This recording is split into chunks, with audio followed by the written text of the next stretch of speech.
नमस्कार, स्वागत है आप सभी का बंसल न्यूज में। मैं हूं आपके साथ नैना यादव। बुलेटिन की शुरुआत करेंगे आज की बड़ी खबर के साथ में। मध्य प्रदेश क्रिकेट एसोसिएशन का आज चुनाव होना है और चुनाव को लेकर दोनों ही गुटों ने अभी तक अपने पत्ते नहीं खोले हैं, लेकिन चुनाव से ठीक पहले सिंधिया खेमे को वॉक ओवर मिलता हुआ दिख रहा है। चुनाव को देखते हुए सिंधिया खेमे ने अपना पैनल भी जारी कर दिया है और जो पैनल जारी किया गया है उसके अनुसार इस बार ज्योतिरादित्य सिंधिया अध्यक्ष की जगह चेयरमैन के नाम पर उनका नाम सामने आ रहा है। वहीं अध्यक्ष के लिए संजय जगदाले, उपाध्यक्ष पद के लिए 3 नाम इस पैनल में रखे गए हैं। Ashok Jagdale, doctor M.K. भार्गव, नरेंद्र हिरवानी उपाध्यक्ष, मिलिंद कनमड़ीकर को सचिव, प्रवीण कासीवाल कोषाध्यक्ष, संदीप मुंगरे, पंकज पांडे सह सचिव। कार्यकारी सदस्य के लिए भी सिंधिया पैनल से 4 नाम सामने आए हैं और वो 4 नाम है राजू चौहान, करण सिंह शेखावत, रवि भास्कर, प्रेम पटेल। तो ये वो नाम है जो कि पैनल में सामने आए हैं और चुनाव से ठीक पहले ये पैनल जारी किया गया है।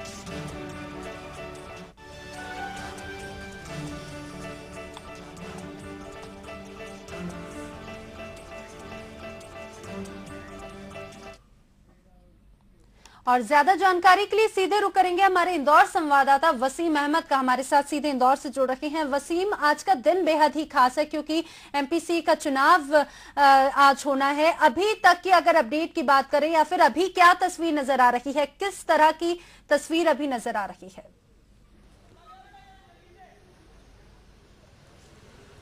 जी देखिए, असल में नैना इस वक्त होलकर स्टेडियम में हूं, जहां थोड़ी देर बाद एजीएम की यानी वार्षिक साधारण सभा की बैठक होनी है, जिसमें 10 बजे से सारे सदस्य एक साथ मौजूद हो जाएंगे और करीब 11 बजे तक ये फैसला हो जाएगा कि एमपीसीए की कमान किसको सौंपनी है। हालांकि ये जो फैसला है ये 2 तरीके से किया जा सकता है।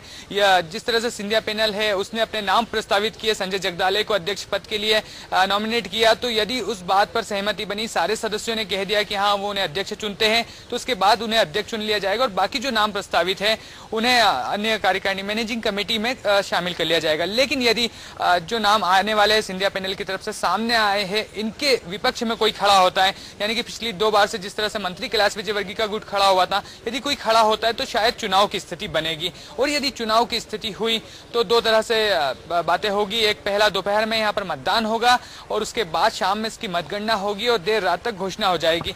इस वक्त जो अभी की बात करें तो फिलहाल चुनाव जैसी स्थिति बहुत ज्यादा साफ नहीं है, लेकिन तैयारी पूरी तरह से। मैं आपको दिखाना चाहूंगा नैना कि आप देख सकते हैं कि आगे एक टेबल लगा दी गई है। जिस तरह से आमतौर पे चुनाव होते हैं, सदस्य आते हैं भाग लेने के लिए, तो उन्हें बताया जाता है कि कौन खड़ा हुआ है और किससे वोट करना है। उस तरह की अपील तो नहीं कही जा सकती, लेकिन वही तरीका नजर आता है। टेबल लगा के बैठे सदस्यों का आना शुरू हो चुका है और उन्हें बताया जा रहा है कि कौन है यहाँ जो आने वाली मैनेजिंग कमेटी में होंगे। एक खास बात देना हम आपको बताना चाहेंगे कि आप देख सकते हैं पुलिस बल काफी बड़ी संख्या में यहाँ पर है और होलकर स्टेडियम के आसपास 200 मीटर के दायरे में धारा 144 लगा दी गई है। दरअसल इसलिए लगाई गई क्योंकि पिछली मर्तबा जब 2012 में यहाँ चुनाव हुए थे तब काफी हंगामेदार स्थिति बनी थी, काफी ज्यादा हंगामा हुआ था और स्थिति नियंत्रण से बाहर हो रही थी। इसलिए इस बार काफी ज्यादा सख्ती की गई है। इतनी सख्ती की गई है कि हम आपको बताएं कि जो यहाँ पर एंट्री है करीब 200 मीटर बाहर बैरिकेड्स लगा दिए गए, किसी को भी एंट्री नहीं दी गई है। जो वरिष्ठ पुलिस अधिकारियों ने हमें बताया है कि यहाँ पर अंदर आने के लिए सभी 6 गाड़ियां निर्धारित की गई है जो उम्मीदवारों को जो पदाधिकारी है उनको लेकर आएगी। यहाँ तक किसी मंत्री और जो सांसद ज्योतिरादित्य सिंधिया है उनके गनमैन को भी अंदर नहीं आने दिया जाएगा। बाकी समर्थकों की बात तो आप छोड़िए, कार भी यहाँ पर अंदर नहीं आने दी जाएगी। यानी चुनाव होता है तो वो काफी जो स्टेडियम है उसके परिधि के अंदर होगा और उसमें बाहरी तत्वों का इस बार किसी भी तरह से इन्वॉल्वमेंट नहीं होने दिया जाएगा। नैना जी बिल्कुल, तो ये कहा जा सकता है कि पिछली बार की जो स्थिति थी उसको ध्यान में रखते हुए इस बार सुरक्षा भी काफी पुख्ता की गई है, सभी व्यवस्थाएं खासी पुख्ता की गई है। लेकिन सवाल यही है वसीम कि जिस तरह से जो सिंधिया पैनल है उन्होंने तो अपना पैनल जारी कर दिया है और बता दिया है कि किस तरह का पैनल होगा, लेकिन वही दूसरा जो गुट है अभी उसकी तरफ से किसी भी तरह से पत्ते नहीं खोले गए हैं। क्या उम्मीद नजर आ रही है? कुछ समय का और इंतजार किया जाना चाहिए या फिर कार्यकारिणी गठित होगी सर्वसम्मति से या फिर चुनाव होगा?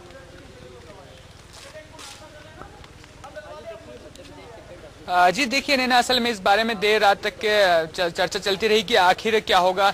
कल रात में जो बैठक हुई थी कोर कमेटी की सिंधिया पैनल की, उन्होंने अपनी कमेटी अपने नाम घोषित कर दिए, लेकिन देर रात तक विपक्षी गुट है जो विजय वर्गीय गुट, उनकी तरफ से कोई बात नहीं आई। हालांकि विजय वर्गीय की तरफ से जो सूत्रों के हवाले से हमें खबर मिली है वो यह मिली है कि एक बैठक रात में हुई थी और उसमें कुछ फैसला ले लिया गया। वो क्या फैसला है वो अभी तक स्पष्ट नहीं किया गया है।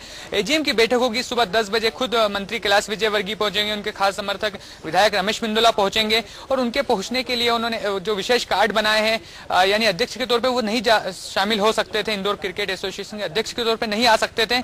उन्होंने आईडीसीए के सचिव के तौर पर अपना कार्ड बनवाया ताकि वो एजीएम में अपनी उपस्थिति दर्ज करा सके।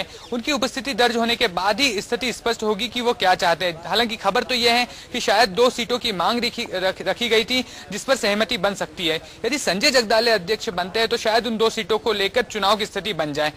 यानी लेकिन पूरी एक कमेटी की बात करें या प्रेसिडेंट पद की बात करें तो विजय वर्गीय गुट की तरफ से अभी तक के ये स्पष्ट नहीं है कि वो चुनाव लड़ेंगे। एक बात नैना हम आपको बता दें कि जो बात कई महीनों चली आ रही थी वो यह थी, विजय वर्गीय गुट ने अपनी तरफ से इशारा किया था कि यदि सिंधिया अध्यक्ष पद छोड़ते हैं तो वो चुनाव नहीं लड़ेंगे। इस बार हुआ भी वैसा ही। हालांकि इसके पीछे ज्योतिरादित्य सिंधिया की टेक्निकल एक मजबूरी थी कि वो लगातार 4 बार चुनाव जीते, अध्यक्ष पद पर रहे, इसलिए इस बार यदि अध्यक्ष पद पर वो आते हैं तो उन्हें 2/3 बहुमत हासिल करना पड़ता और चुनाव होने की स्थिति में ऐसा काफी मुश्किल हो जाता। इसलिए कहा जा सकता है कि विजय वर्गीय गुट की मांग भी पूरी हो गई है तो शायद वो चुनाव ना लड़े।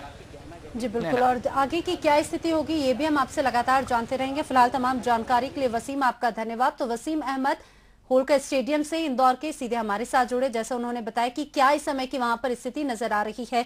कुछ ही समय के बाद में एजीएम की बैठक होगी जिसमें आगे की जो पूरी रणनीति है उस पर चर्चा की जाएगी, महत्वपूर्ण बिंदुओं पर चर्चा होगी। लेकिन सबसे महत्वपूर्ण बात यह है कि अभी तक ये स्पष्ट नहीं हो पाया है कि सर्वसम्मति से कार्यकारिणी का गठन होगा या फिर चुनाव होगा। लेकिन जो अभी स्थितियां नजर आ रही हैं, अगर अध्यक्ष पद की बात करें, और यह भी महत्वपूर्ण है कि क्या सभी पदों के लिए सर्वसम्मति से चयन कर लिया जाएगा या फिर कुछ पद ऐसे हैं जिनके लिए चुनाव भी हो सकता है। वहीं दूसरी महत्वपूर्ण बात यह कि इस बार सुरक्षा की भी पुख्ता व्यवस्था की गई है, क्योंकि पिछली बार की जो स्थितियां निर्मित हुई हैं वो स्थिति फिर से ना निर्मित हो पाए, इसका भी खासा ध्यान रखा गया है।